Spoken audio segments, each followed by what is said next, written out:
আমাদের একজন স্বাস্থ্যমন্ত্রী আছে বাংলাদেশে, চিনেন ওনাকে? উনি ডক্টর মোহাম্মদ ইউনূসের ভাই ব্রাদার কোথায় আসছে? ডক্টর মোহাম্মদ ইউনূসের স্বজনপ্রীতির সবচেয়ে বড় এক্সাম্পল হচ্ছে স্বাস্থ্য উপদেষ্টা।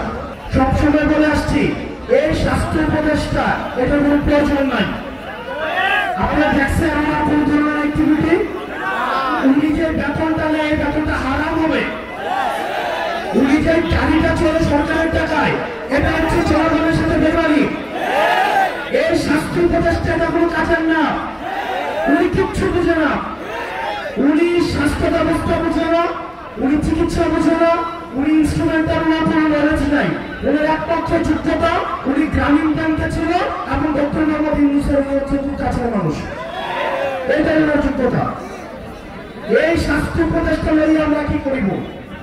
এবং দুঃখজনক বিষয়, উনি নিজে চিকিৎসা করে কি সিঙ্গাপুর যায়।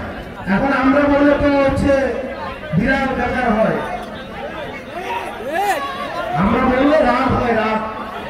ওনাকে নিয়ে একটা কথা বলছিলাম, এরপর উনি আর আমাদের সাথে কোনো যোগাযোগ করে না।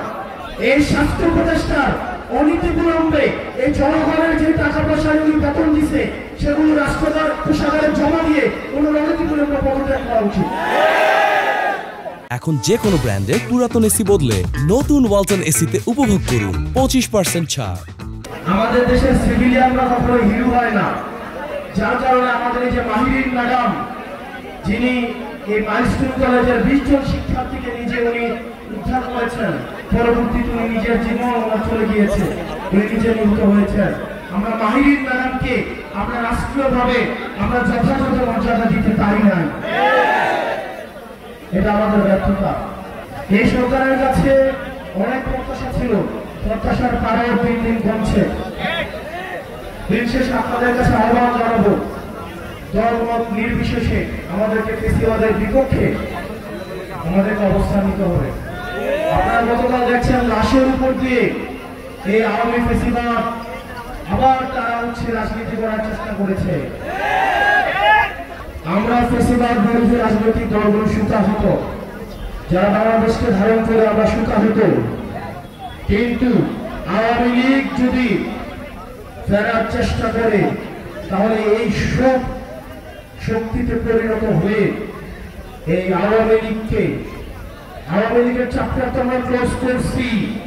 ভবিষ্যতের উত্থানের যে কোনো সম্ভাবনাকে আমরা একদম নাই করে দিব। হাসিনার আমলে কি পরিমাণ দুর্নীতি করা হয়েছে আমরা শুনছি।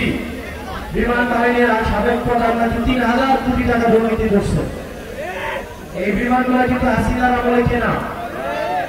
আমরা বিমান বাহিনীর যে ভাইরা রয়েছেন, আমরা আপনাদের নিরাপত্তাও চাই।